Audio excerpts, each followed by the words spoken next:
नमस्कार दोस्तों, proud India के ब्लॉग में आपका स्वागत है। कैसे हैं आप? और आज मैं बॉलीवुड की बेहद खूबसूरत अभिनेत्री की बात करने जा रही हूं। जी हाँ, वे अभिनेत्री और कोई नहीं बल्कि मधुबाला जी की मैं बात कर रही हूं। कहते हैं खूबसूरती ढेरों सितम करती है, लेकिन मधुबाला तो उन्हीं सितम का खुद ही शिकार हो गई। रूप की रानी दुनिया जहां के सितम को सह न सकी और 36 की उम्र में उन्होंने दुनिया को अलविदा कह दिया था। लेकिन वे इतनी खूबसूरत थी कि आज भी लोग उनकी खूबसूरती के कायल हैं। हिंदी सिनेमा के लिए मधुबाला उन नामों में शुमार है जिन्होंने हिंदी सिनेमा को संवारने में अपनी जिंदगी लगा दी। फिल्म मुगले आजम में अनारकली का किरदार निभाने के बाद ये लोगों की नज़रों में अनारकली के रूप में बस गई। भारतीय सिनेमा में मधुबाला को साल 1942 से 1960 के बीच एक से बढ़कर एक फिल्में करते देखा गया है। मधुबाला को अभिनय के साथ साथ उनकी सुंदरता के लिए भी याद किया जाता है। इन्हें इनकी जिंदगी को देखते हुए वीनस ऑफ इंडियन सिनेमा तथा द ब्यूटी ऑफ ट्रेजेडी जैसे उपनामों से भी जाना जाता है। इन्होंने महल, अमर, मिस्टर एंड मिस बचपन, बरसात की रात, मुगले आजम आदि फिल्मों में अपनी दमदार भूमिका निभाई। मधुबाला का जन्म दिल्ली में हुआ। बचपन में इनका नाम मुमताज़ जहान दहलवी था। इनके वालिद पाकिस्तान के रहने वाले थे। अपने माँ बाप के 11 बच्चों में से ये 5वीं थी। शुरुआती समय में इनके पिता पेशावर स्थित एक तंबाकू फैक्ट्री में काम करते थे। इस नौकरी के खोने के बाद इनके पिता पहले दिल्ली और फिर मुंबई पहुंचे, जहां पर मुमताज़ अर्थात मधुबाला का जन्म हुआ। ये समय इस परिवार के लिए बहुत ही दुखद था। इस दौरान मधुबाला की 3 बहनें और 2 भाई सन 1944 में होने वाले डॉग एक्सप्लोजन में मारे गए। इस हादसे में हालांकि इनका घर तबाह हो गया, किंतु बचने वाले लोग सिर्फ और सिर्फ इसी वजह से बच सके कि वो लोग किसी लोकल सिनेमा में फिल्म देखने गए थे। बचने वालों में मुमताज़ की 6 बहनें और माता पिता थे।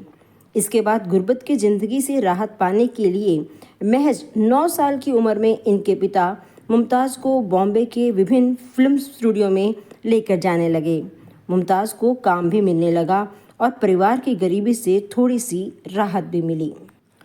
मधुबाला बचपन से ही सिनेमा के लिए काम करने लगी थी। मधुबाला की पहली सफल फिल्म साल 1942 में आई बसंत थी। ये फिल्म बहुत सफल हुई और इस फिल्म से मधुबाला को पहचाना जाने लगा। जानी मानी अभिनेत्री देविका रानी मधुबाला के अभिनय से बहुत प्रभावित थी। उन्होंने ही मुमताज़ दहलवी को मधुबाला के स्क्रीन नेम से काम करने की सलाह दी। साल 1947 में आई फिल्म नीलकमल में महज 14 साल की उम्र में मधुबाला को राज कपूर के साथ कास्ट किया गया। ये फिल्म इनकी मुमताज़ के नाम से आखिरी फिल्म थी। इसके बाद आने वाली सभी फिल्मों में इनका स्क्रीन नेम मधुबाला रहा। मधुबाला को अपने करियर के दौरान ऊंचे से ऊंचा मकाम हासिल हुआ। यह मकाम इन्हें उस वक्त के सुपरस्टार अभिनेता अभिनेत्री, मशहूर फिल्म निर्देशक के फिल्मों में काम करने की सूरत में हासिल हुआ। इन्होंने तत्कालीन समय के मशहूर अभिनेता मसलन अशोक कुमार, राजकुमार, रहमान, दिलीप कुमार, सुनील दत्त, शम्मी कपूर, देवानंद आदि के साथ काम किया। इसके साथ ही इन्हें समय के लीडिंग अभिनेत्रियां मसलन गीता बाली, सुरैया, निम्मी आदि के साथ भी काम करने का मौका मिला। फिल्म मुगले आजम मधुबाला की जिंदगी की सबसे बड़ी फिल्म मानी जाती है। इस फिल्म में इन्होंने अनारकली की यादगार भूमिका निभाई है। इस फिल्म ने मधुबाला को पूरी तरह से अभिनय में ढलने का मौका दिया। अभिनय की दुनिया में आज भी इनके इस अभिनय का उदाहरण दिया जाता है। इस फिल्म के बनने के दौरान मधुबाला का स्वास्थ्य लगातार बिगड़ रहा था। इसका कारण ये भी था कि शूटिंग के लिए उन्हें लगातार जंजीरों में लंबे समय तक बंधा रहना पड़ता था और इस दौरान उन्हें पूरे मेकअप में होना पड़ता था। ऐसा माना जाता है कि शायद इसी वजह से इनकी तबीयत लगातार बिगड़ती रही। लेकिन मधुबाला के परिश्रम और लगन की वजह से फिल्म बनने में किसी तरह की कोई रुकावट नहीं आई। सन 1960 में 10 साल की मेहनत के बाद ये फिल्म बनी और मंजर आम पर आई। ये फिल्म अब तक की सबसे अधिक पैसा कमाने वाली फिल्म साबित हुई। ये रिकॉर्ड लगभग 15 सालों तक कायम रहा। इन 15 सालों में कई बड़े सुपरस्टार की बड़ी फिल्में आईं, किंतु किसी भी फिल्म द्वारा ये रिकॉर्ड नहीं टूट सका। साल 1975 में अमिताभ बच्चन की आई फिल्म शोले एक ऐसी फिल्म बनी जो ये रिकॉर्ड छूने में कामयाब हो सकी। ये दौर मधुबाला की जिंदगी के करियर के तौर पर तो सुनहरा दौर जरूर था, किंतु उस दौरान इनके और दिलीप कुमार के रिश्तों के बीच में कड़वाहट आने लगी थी। मधुबाला ने जहां दिल लगाया था, लेकिन उन्हें दर्द इश्क मिला। मधुबाला और दिलीप कुमार के इश्क की चर्चा तो आज भी होती है। कहा जाता है कि दोनों एक दूसरे के लिए दीवाने थे, लेकिन अभिनेत्री के पिता इस कहानी में विलेन साबित हुए। दरअसल फिल्म नया दौर के लिए मधुबाला ने आउटडोर शूटिंग पर जाने से इनकार कर दिया, जिससे निर्माता ने एक्ट्रेस और उनके पिता को कोर्ट में घसीटा। यहाँ पर फिल्म के हीरो ने मधुबाला और उनके पिता के खिलाफ गवाही दी थी, जिससे इनका रिश्ता इस कदर बिगड़ा कि वह कभी भी सुधर नहीं पाया। मधुबाला चाहती थी कि दिलीप कुमार उनके पिता से माफ़ी मांग लें, लेकिन उन्होंने ऐसा नहीं किया। न दिलीप कुमार ने माफ़ी मांगी और न ही ये इश्क मुकम्मल हो पाया। बाद में मधुबाला की शादी किशोर कुमार से हुई। सन 1960 में मधुबाला से विवाह करने के लिए किशोर कुमार ने इस्लाम धर्म कबूल किया और किशोर कुमार का नाम करीम अब्दुल हो गया। इस शादी को मधुबाला हालांकि स्वीकार नहीं कर पा रही थी, किंतु अस्वीकार भी नहीं कर सकी। साथ ही इसी समय मधुबाला को एक भयानक रोग ने जकड़ लिया। किशोर कुमार इस बात को जानते थे, किंतु किसी को भी इस बीमारी की गहराई का अंदाजा नहीं था। शादी के बाद इस रोग के इलाज के लिए दोनों लंदन गए।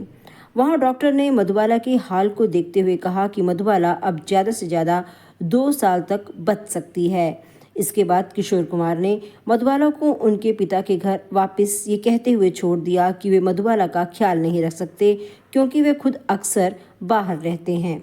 लगातार मेडिकल जांच से पता लगा कि मधुबाला के दिल में एक छेद है। इस रोग को हालांकि फिल्म इंडस्ट्री से छुपा कर रखा गया। इस रोग की वजह से उनके बदन में खून की मात्रा बढ़ती जा रही थी और अतिरिक्त खून उनकी नाक और मुंह से बाहर आने लगा था।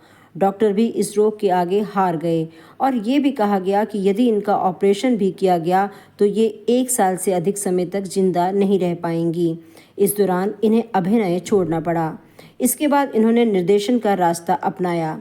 साल 1969 में इन्होंने फर्ज और इश्क नाम की फिल्म का निर्देशन करना चाहा, किंतु ये फिल्म बन नहीं पाई और इसी वर्ष 23 फरवरी 1969 को अपना 36वां जन्मदिन मना लेने के बाद 9 दिन के बाद उनकी मृत्यु हो गई। हमेशा दूसरों को हंसाती रहने वाली और चेहरे पर हमेशा एक मनमोहन मुस्कान वाली अभिनेत्री के जिंदगी के आखिरी वक्त बहुत ही दर्द भरे रहे। हिंदी सिनेमा की सबसे मशहूर अभिनेत्री मधुबाला की अदाकारी का हर कोई दीवाना कल भी था और आज भी है। मधुबाला का जिक्र आज भी बॉलीवुड की सबसे हसीन अभिनेत्रियों में किया जाता है।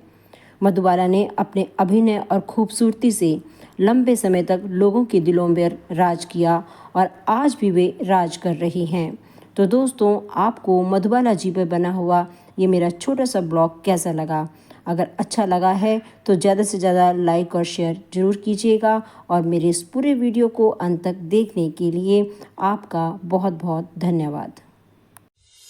न ज़फ़ा में हो तड़पे न वफ़ा में मुस्कुराए, ऐसी भी ज़िंदगी क्या ज़िंदगी कहलाए। मोहब्बत की बारिशों में जो भीगी ना हो, वो ज़िंदगी भी अधूरी रह जाए। कभी बाग बाग हंसना, कभी दरिया दरिया रोना, ये ही निशानियाँ तो मोहब्बत कहलाए। कभी तन्हाई में रोना, कभी खुदी में मुस्कुराना, यही हरकतें तो दीवाना बनाए। कभी मिलने की तड़प, कभी दुनिया का डर, ये भी ना छूट पाए वो भी ना छूट पाए। मोहब्बत के मारों पे होता सितम यही है, वो मिलते भी हैं पर मिल ना पाए। मोहब्बत मोहब्बत मोहब्बत मोहब्बत हम ही नहीं समझे तो कैसे